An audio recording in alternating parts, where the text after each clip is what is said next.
Spurs fans, last night we may have seen a preview of the NBA Finals, and our Spurs came out on top. Go, Spurs, go, 'cause the Giants stay. What is up, San Antonio Spurs fans? Welcome to TSR Sports. Huge win for the Spurs last night as they beat one of the best teams in the NBA on the road. Let's go ahead, break it all down. The Spurs' much anticipated visit to the league best Pistons lived up to the hype. The matchup had the intensity of a playoff game. Oh my goodness, it sure did. That game was physical and players were amped up and clearly wanted the win for their respective teams. With both teams clearly valuing a win more than they normally would on an average February night. In that context, San Antonio's 114-103 victory has to be considered one of their best of the season, as they not only beat a contender, but did so while playing their game and never buckling under pressure. Agree 100%.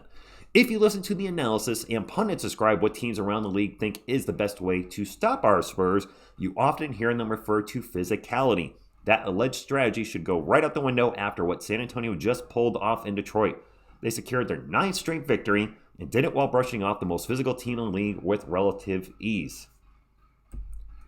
Wemmy's defensive impact couldn't be matched, but Stephon Castle came close to it. He pressured Cade Cunningham for the entire possessions and was physical without fouling. The Pistons superstar got so frustrated that he pushed Castle what ended up being a small altercation. Just like Wemby, he ended up with a good stat line, but his impact was greater than the numbers show. We're going to pause here and let's take a look at what they're talking about with Cade Cunningham pushing Stephon Castle to the ground. You see they're locked up. He pushes Steph to the ground. Keldon pushes Cade off a little bit. Duren gives him the finger, and that's the incident. Let's take a look at this one more time. It's obviously intentional. Frustration foul, and pushes Steph to the ground. Did Steph flop a little bit? I don't think so. So, the crazy thing about that situation is Keldon got a T for pushing Cade off of Steph, who he's standing over. Durant got a T for doing this. Cade Cunningham just got an offensive foul.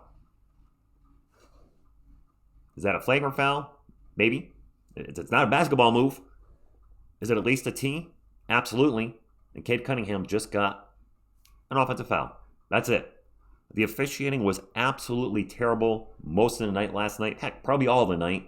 And you guys in the live chat said that the Peacock announcers were awful as well. So it was not a good look. Like, I think the NBA should take a look into that, and at the very least, you'd be fine. That's not a bad. I'm all for physical play, basketball moves, hard fouls, but that's just a blatant.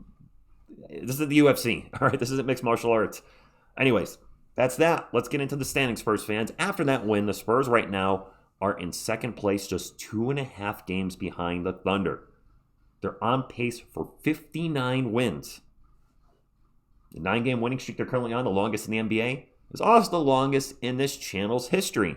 Just how long can they keep this winning streak going? Let's take a look at our upcoming schedule.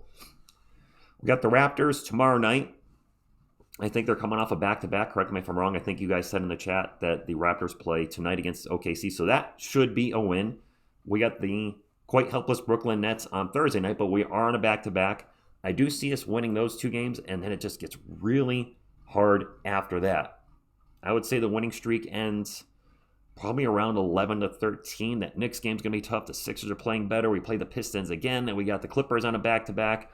Then the Rockets, then the Celtics, then the Nuggets. It's going to end sooner than later. That being said, I hope I'm very wrong about saying it ends between 11 and 13. And the Spurs end up with, how's an 18-game winning streak sound? Then that way, this Spurs team, led by Wemby, would have the longest winning and losing streak at 18 games each, respectively, in Spurs history. I think that would be kind of cool and ironic. So to get 18, we would need to be we're only halfway there. Toronto, Brooklyn, New York, Philly, Detroit, LA, Houston, Boston, Denver, Charlotte, and then finally it ends against the Clippers on March 16th, which means we'd have a winning streak for over a month, right? Let's go for that. Beat Charlotte on Prime. By the way, quick tangent here. What is with NBA or the NBA constantly taking games off of League Pass and sticking them on more games on NBC and Peacock, games on Prime? They did not have this many games on NBC Peacock when I looked a few days ago.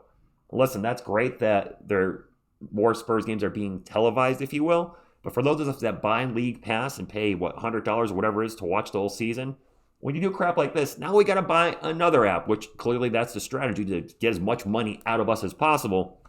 But still, I think that kind of sucks that more games are coming off the pass and coming on to apps like Peacock or NBC or Prime or whatever. And we're only going to see that more and more as the Spurs get better, which they are. They're a legit contender now, which is where we're going to bring us back to the thumbnail or to the title.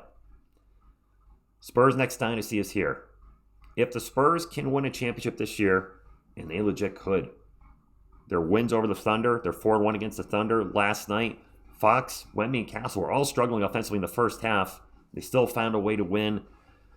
Yeah, I think if we win a title this year, even if you just make the NBA Finals and lose, which I'd rather have that, honestly, not have that happen. I'd rather not get to the finals and lose. I don't know, I'm just one of those weird people. I don't know. But if they do, that's still great too, playoff experience.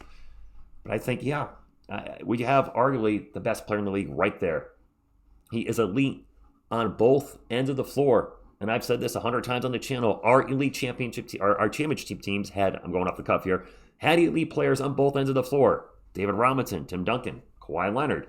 And Wemmy's that guy too. And Stephon Castle, while he's not going to be considered elite yet offensively, he's getting there defensively. The job he did on Cade Cunningham, for all that Stephon Castle detractors and pointing out his struggles offensively, he certainly had a lot of those in the first half, got better as the game went on. The job he did on Cade Cunningham, holding him to 5 of 25 or 5 of 26? Come on. That's Stephon Castle is turning to the player that Spurs fans want Jeremy Sohan to be, and he's not. There's a hot take. I don't know. So, yes, Spurs Dynasty, I think, if they win a championship this year, is absolutely here. No matter what, Spurs fans, they are exceeding all expectations, and all our core pieces are young. So many NBA experts said the Spurs were going to be a lottery team this year, 500, whatever. And most of us said we're a playoff team or play-in team. I said playoff team, and there's no doubt in my mind now that obviously they're a playoff team. They would need to have not even speaking into existence. They just have to have a huge losing streak to follow the playoff contention, a losing streak like the rest of the season. And that's not going to happen. It's an exciting time to be a Spurs fan. In the next decade plus, it's going to be so much fun for us. We've gone through 6 years of losing, 6 years of the rebuild. We have our franchise player. We have our franchise players. Wemby, Fox, I'm going to put on that list right now. Castle, Harper, and we have a lot of guys that are contributing as well. Keldon is a spark plug off the bench, and maybe he didn't play great if you look at his stats offensively last night.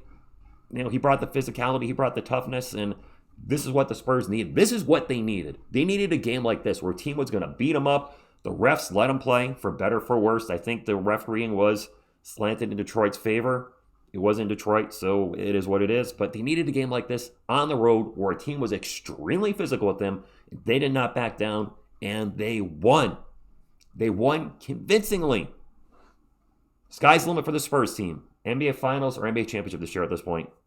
Very minimum Western Conference Finals. I know you guys are worried about the playoff experience. I get it. But games like this are getting us ready for what we're going to see in April, May, and June. Drop a comment down below your thoughts on last night's incredible win. What do you think of the team? Where we're at? Do you think Western Conference Finals, NBA Finals? I don't want to do that. Or can we go all the way and win a championship this year? The Thunder were ahead of schedule, and now so are we. Hit the thumbs up if you enjoyed the video and want to support the channel. Subscribe to become part of our Spurs community. Thank you, and as always, go Spurs go.